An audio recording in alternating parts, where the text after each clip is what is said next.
നിങ്ങൾ ഫ്രാഞ്ചൈസി ഫീസും രജിസ്ട്രേഷൻ ഫീസും പാർട്ടിസിപ്പേഷൻ ഫീസും മാത്രം നൽകിയാൽ മതി. കോട്ട മാനേജ്മെന്റ് അല്ലാതെ വേറെ ഒരു കാര്യത്തിൽ ഞങ്ങൾ ഇടപെടാൻ പോകുന്നില്ല. നിങ്ങൾ നിങ്ങളുടെ ഇഷ്ടത്തിനനുസരിച്ച് ഇന്ത്യൻ സൂപ്പർ ലീഗ് നടത്തിക്കൊള്ളൂ, ഞങ്ങൾക്ക് ലാഭം മതി എന്ന് പറഞ്ഞ് ഓൾ ഇന്ത്യ ഫുട്ബോൾ ഫെഡറേഷൻ ഇപ്പൊ അനാവശ്യ കാര്യങ്ങളിൽ ഓരോന്നോരോന്നായിട്ട് പുതിയ ഇടപെടലുമായിട്ട് വരികയാണ്.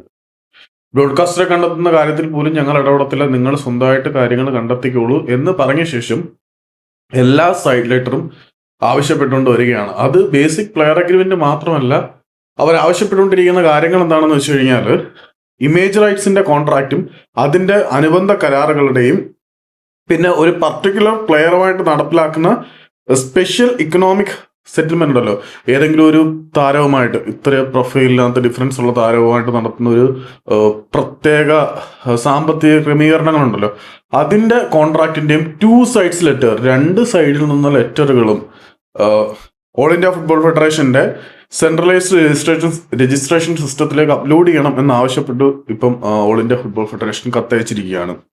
ആവശ്യമായ രേഖകൾ സമർപ്പിക്കുന്നതിൽ പിഴവ് വരുത്തുന്ന അല്ലെങ്കിൽ അയക്കാതിരിക്കുന്ന ക്ലബ്ബുകൾക്ക് മേൽ ഉപരോധം അല്ലെങ്കിൽ മറ്റ് ശിക്ഷാ നടപടികൾ സ്വീകരിക്കും, അച്ചടക്ക നടപടികൾ ഉണ്ടായിരിക്കും എന്നാണ് ഓൾ ഇന്ത്യ ഫുട്ബോൾ ഫെഡറേഷൻ പറഞ്ഞിരിക്കുന്നത്. ഇപ്പം ബ്രോഡ്കാസ്റ്ററെ കണ്ടെത്തുക, ഇൻവെസ്റ്ററെ കണ്ടെത്തുക, ടെലികാസ്റ്റിംഗ് നിങ്ങൾ നിങ്ങളുടെ സൗകര്യത്തിന് നടത്തുക, അതിനൊന്നും ഞങ്ങൾ ഇടപെടാൻ വരത്തില്ല, ഒരു സഹായം ഉണ്ടായിരിക്കത്തില്ല എന്ന് പറഞ്ഞ് ഓൾ ഇന്ത്യ ഫുട്ബോൾ ഫെഡറേഷൻ ഇപ്പൊ എല്ലാത്തിലും ഇടപെട്ടുകൊണ്ടിരിക്കുകയാണ്. ഫ്രാഞ്ചൈസി ഫീസ് ഓൾറെഡി കിട്ടും, രജിസ്ട്രേഷൻ ഫീസ് ഓൾറെഡി കിട്ടി, ഫ്രാഞ്ചൈസി ഫീസും കിട്ടി, പിന്നെ പാർട്ടിസിപ്പേഷൻ ഫീസ് കൊടുക്കാത്തതിന്റെ പേരിൽ ഒരു ക്ലബിനെ കളിപ്പിക്കുന്നില്ല എന്ന് പറയുന്നു. ഈ ഒരു തർക്കം കാരണമാണ് ജംഷഡ്പൂർ കളിക്കുന്നില്ല എന്ന് പറഞ്ഞിട്ട് പോയത്. അത് വേറെ കാര്യം. ഇപ്പം അവർ ഓരോരോ നിയന്ത്രണങ്ങളായിട്ട് കൊണ്ടുവന്നുകൊണ്ടിരിക്കുകയാണ്. ഇപ്പം സാമ്പത്തിക ക്രമീകരണത്തിന് 2 സൈഡ്സ് ലെറ്ററും വേണം.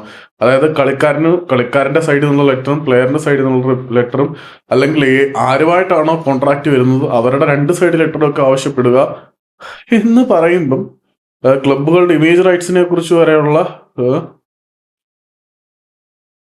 സാമ്പത്തിക ക്രമീകരണങ്ങൾ, അല്ലെങ്കിൽ ഏതെങ്കിലും ഒരു പർട്ടിക്കുലർ പ്ലെയറുമായിട്ട് വരുന്ന പ്രത്യേക സാമ്പത്തിക ക്രമീകരണത്തിന്റെ 2 സൈഡ് ലെറ്ററൊക്കെ അപ്ലോഡ് ചെയ്യുക എന്ന് പറഞ്ഞു കഴിഞ്ഞാൽ മിനിറ്റിന് പുതിയ നിയന്ത്രണങ്ങൾ കൊണ്ടുവരുന്നതിന് തുല്യമാണ്. ഓക്കെ, അതൊക്കെ കൊണ്ടുവരുന്നത് നല്ലതാണ്. പക്ഷേ ഈ ലീഗിനെയും ക്ലബിനെയൊക്കെ നന്നാക്കാൻ വേണ്ടി എന്തെങ്കിലും ചെയ്യുന്ന വിധമൊക്കെ ആവശ്യപ്പെട്ടാൽ നല്ലതാണ്. ഇതൊരുമാതിരി പണിയെടുക്കത്തുമില്ല, പണം വേണമെന്നും പറയുന്ന ഒരു സെറ്റപ്പിലോട്ടാണ് ഓൾ ഇന്ത്യ ഫുട്ബോൾ ഫെഡറേഷൻ പോകുന്നത്. ഇവന്മാരൊക്കെ കൂടെ അങ്ങ് നശിപ്പിച്ചില്ല.